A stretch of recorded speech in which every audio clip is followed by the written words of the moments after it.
Allah, maka Muhammad itu tiada lain adalah Allah. Kalaulah Muhammad itu tiada lain adalah Allah, maka sesungguhnya Muhammad itu yang Allah itu.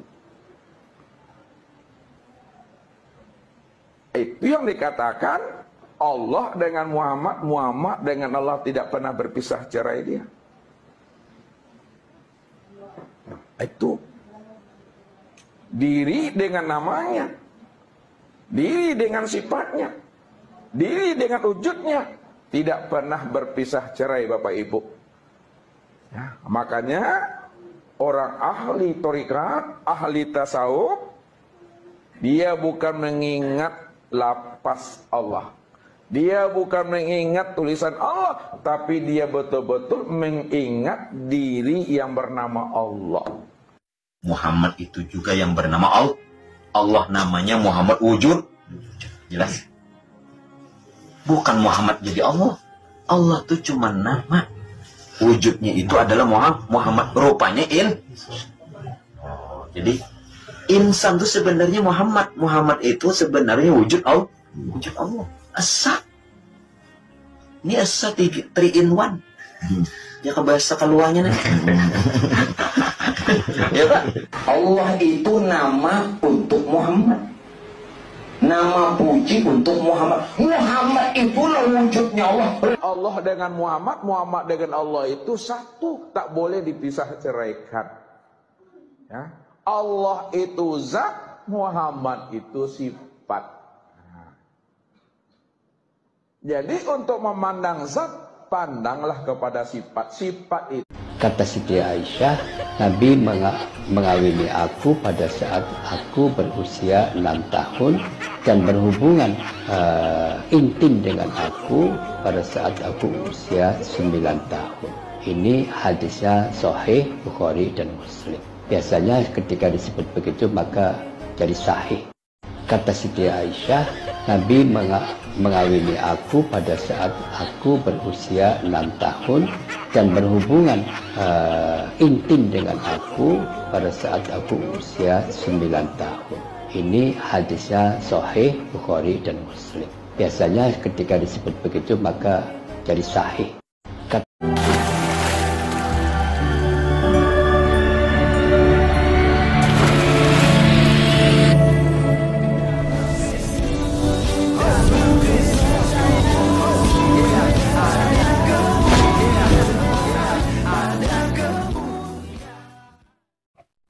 Salam Elechem Bisem Yeshua HaMashiach. Teman-teman sekalian, pada kesempatan kali ini kita bisa melihat bagaimana kemudian ya ustadz-ustadz itu banyak yang punya pemahaman bahwa Muhammad itu adalah Allah. Allah itu cuma nama, tapi wujudnya ya adalah Muhammad, ya. Jadi teman-teman sekalian, kalau kita melihat di sini bahwa mereka mempercayai bahwa wujud daripada Allah mereka adalah Muhammad, ya. Jadi tidak salah ketika Ustadz Juma mengutip Yesaya 95 ayat yang ke-6. Di mana dikatakan di situ bahwa oleh Juma, ya teman-teman, ya. Ya, dalam Yesaya itu Bapa yang kekal, Raja damai, Allah yang perkasa, itu bukan untuk Yesus, tapi untuk baginda Rasulullah yang dinanti-nantikan dan yang dipuji-puji dan yang diikuti oleh seluruh umat Islam saat ini. Itu kata Juma. Dan oleh karena itu juga pada akhirnya Juma dipanggil oleh Majelis Ulama Indonesia. Dan itu keluar fatwa, sesatlah orang yang mengatakan bahwa Muhammad itu adalah Allah. Nah, jadi teman-teman sekalian begini. Jangan teman-teman Muslim itu sibuk membahas kekristenan, sibuk membahas ayat-ayat Alkitab. Lebih baik Anda sibuk dirimu untuk membahas ajaran Islam itu sendiri. Karena ternyata ajaran Islam sendiri banyak yang berbeda-beda. Tidak satu tujuan ya. Yang satunya barangkali percaya pada ya tauhid. Ya kan, di mana-mana berfoto kayak Donditan, siapa begitu Nandar, Julius, ya kan, pasti begini. Weh, tauhid kawan. Tuhan tidak mungkin 3. Tuhan itu cuma 1, ya kan? Kenapa mereka lakukan demikian di postingan-postingan mereka? Untuk ya menyindir kekristenan. Ternyata Kristen itu ada 3 Tuhan, ada Bapa, ada Putra, ada Roh Kudus, ya kan? 1 tambah 1 tambah 1 sama dengan 3. Mereka tidak tahu ya rumusan dari Tritunggal itu. Tri itu 3, tunggal itu 1. Bukan berarti kita memiliki 3 Tuhan. Ya kan? Itu pribadinya. Tetapi ya esensi atau hakikatnya itu 1. Yaitu Allah yang esa. Karena Bapa itu Allah. Yesus Kristus itu Allah. Roh Kudus itu Allah. Bukan 3 Allah tapi 1 Allah. Karena dia 1 hakikat. Makanya dikatakan una substantia tres personae. 3 pribadi dalam 1 hakikat. Ya kan? Makanya Yesus mengatakan aku dan Bapa adalah 1. Ya. Apa yang 1 dengan Bapa? Bukan dia Bapa itu. Seperti pemahaman Yohanes. Tapi yang 1 dengan Bapa adalah hakikat keilahiannya. Ya. Karena Yesus itu memiliki 2 natur. Sepenuhnya manusia dan sepenuhnya Allah. Ya. Kolose pasal 1 ayat 19 mengatakan demikian. Ya.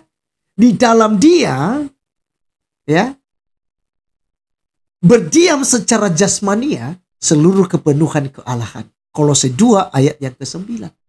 Ya. Di dalam Yesus itu ada kepenuhan kealahan. Baik Kolose 1 ayat 19 maupun juga Kolose pasal 2 ayat yang ke-9. Nah, jadi teman-teman sekalian di sini kita bisa melihat bahwa